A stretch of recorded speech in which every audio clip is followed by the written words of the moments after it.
ঝড় আসবে মনে হচ্ছে। হ্যাঁ আমারও তাই মনে হচ্ছে, চলো।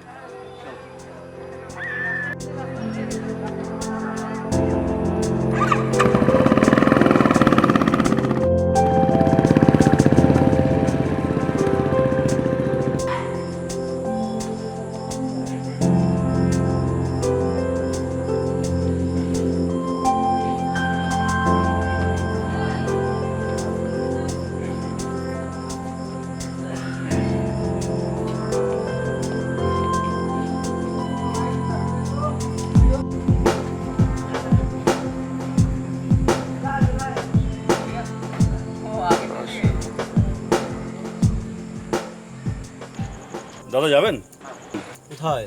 পাঁচপথা? ওরে বাবা, সে তো অনেকটা দূর। হ্যাঁ, কাশ্মীর থেকে ফিরছি। ট্রেনটা বনগাঁ পর্যন্ত গেলে খুব সুবিধা হতো। আর বনগা ওভারহেডে তার যেভাবে ফিরেছে, কখন যে ট্রেন চালাবে তার ঠিক নেই।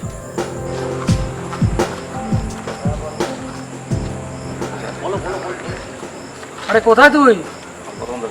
কতক্ষণ দাঁড়িয়ে দেবো বলতো? আয় আয়। টানা 6 মাস পাকিস্তান বর্ডারে ছিলাম, ভীষণ টায়ার্ড। কি কাশ্মীর তাহলে শান্ত? 6 মাস পর শহরে এলাম, ভাবলাম এখানে শান্তিতে থাকবো, কিন্তু হলো না। এখানে আরো বিপত্তি। কেন? খবরের কাগজে টিভিতে দেখছেন না, ওখানকার ছেলেমেয়েরা সেটা দেখলেই কেমন পাথর ছুটছে।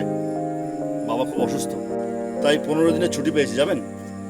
না ভাই, ইলেকট্রিকের খুব সমস্যা, চার্জ থাকবে না।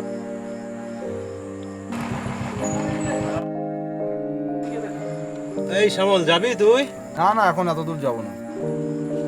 আরে এতক্ষণ লাগলো, চল আরে ভয় কি, আমি তো সঙ্গে থাকবো, চলুন না। চল। না দাদা, এত রাত্রে আমি যেতে পারবো না। বাহ ভাই বাহ, চমৎকার। তোমাকে তারিফ না করে তার উপায় নেই। আজ এনাদের মতো ভারতীয় সেনারা দিনরাত এক করে নিজের জীবন বিপন্ন করে আমাদেরকে সুরক্ষা দেয়। কেন? যাতে আমরা নিশ্চিন্তে বসবাস করতে পারি, নিশ্চিন্তে চলাফেরা করতে পারি, নিশ্চিন্তে নিজেদের ছেলে মেয়েদের স্কুল কলেজে পাঠাতে পারি, এমনকি নিশ্চিন্তে ঘুমাতে পারি, তার জন্য। আর সেই মানুষটা যখন এতদিন বাদে তার পরিবারের সঙ্গে দেখা করতে আসছে, তাকে আমরা কিভাবে সম্মান দিচ্ছি? Wow, excellent.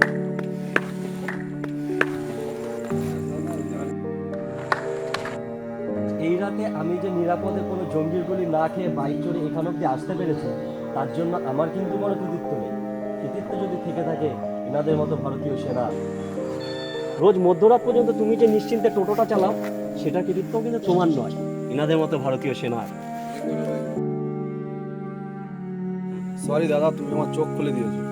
ভারতীয় সেনা যার কাছে আছে তার আবার ভয় কিসের? চলুন দাদা।